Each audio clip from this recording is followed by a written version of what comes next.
Lara की आंखों में आंखें डालकर भारी और कड़े शब्दों में कहा, ठीक है, मंजूर है, मुझे तुम्हारी ये शर्त मंजूर है। उसने 3 साल बाद होने वाले मुकाबले की शर्त के लिए लारा को हामी भर दी।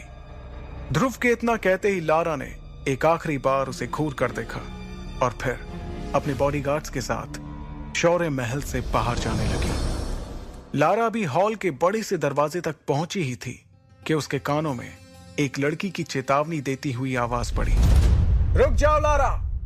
जैसे ही लारा ने मुड़कर देखा तो उसे गुलाबी रंग के गाउन में इरा दिखाई दी। इरा दिखने में बहुत ही खूबसूरत थी और किसी भी तरह से वो लारा से कम सुंदर नहीं थी।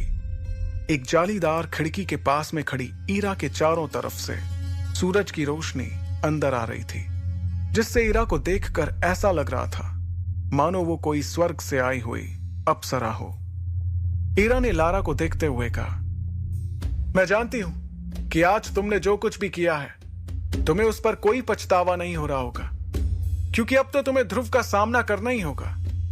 और हां, एक बात और, कभी यह मत सोचना कि तुम अंबर दल की लीडर बन गई तो हम लोग डर जाएंगे, क्योंकि शौर्य दल में तुमसे ताकतवर लोग भी मौजूद हैं।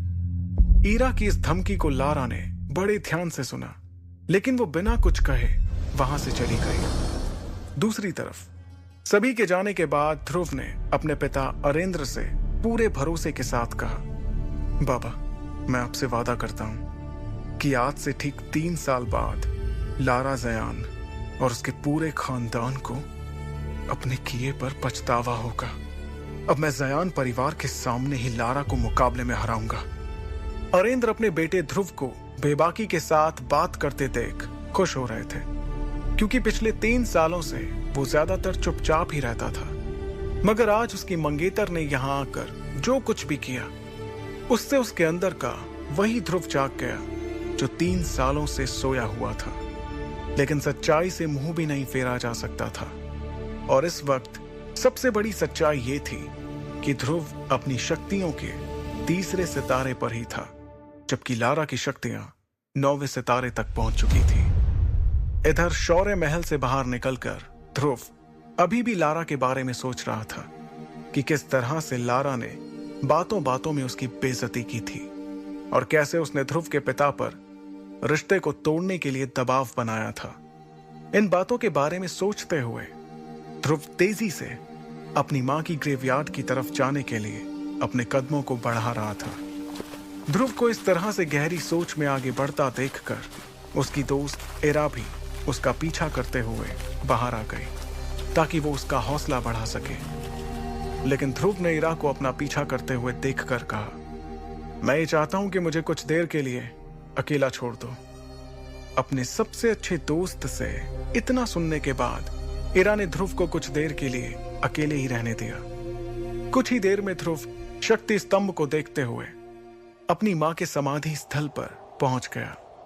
वो अपनी मां की समाधि पर गिरे पेड़ के पत्तों और धूल को साफ करने लगा। उसके बाद अपनी मां को याद करते हुए ध्रुव बातें करने लगा, मां, ऐसा क्यों हो रहा है मेरे साथ? मेरी शक्तियां आखिर क्यों नहीं बढ़ रही हैं? इस तरह तो मैं 3 साल के बाद भी लारा से मुकाबला नहीं कर पाऊंगा, और अगर कर भी लिया तो उसे हराऊंगा कैसे? आखिर कैसे?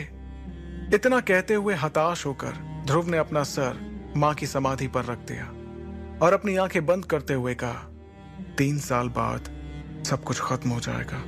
मां, अगर मैं अपनी शक्तियों को वापस हासिल नहीं कर सका तो बाबा को पूरे मेसोडोरिया शहर के सामने शर्मिंदा होना पड़ेगा। अपनी मां से बातें करते करते ध्रुव का गला सूख चुका था। उसने अपने आप को संभाला और कहा, अब तो मां, मुझे ऐसा लगता है कि जब मैं आपकी दुनिया में आऊंगा तो आपको अपना चेहरा कैसे दिखाऊंगा, क्योंकि मैंने ऐसा तो कोई काम किया ही नहीं जिससे मैं आपका नाम रोशन कर सकूं। क्यों क्यों मां, आखिर मेरी शक्तियां क्यों नहीं बढ़ रही हैं? ये कहते हुए ध्रुव ने अपनी मुट्ठी बंद की और जमीन पर जोर जोर से अपना हाथ पीटने लगा। वो लगातार जमीन पर अपना हाथ मार रहा था। कुछ देर बाद थक कर उसने कहा, मां, अब तो कोई चमत्कार, कोई करिश्मा ही मुझे मेरी शक्तियां वापस दिला सकता है। तभी उसके कानों में एक आवाज गूंजी, ध्रुव, क्या तुम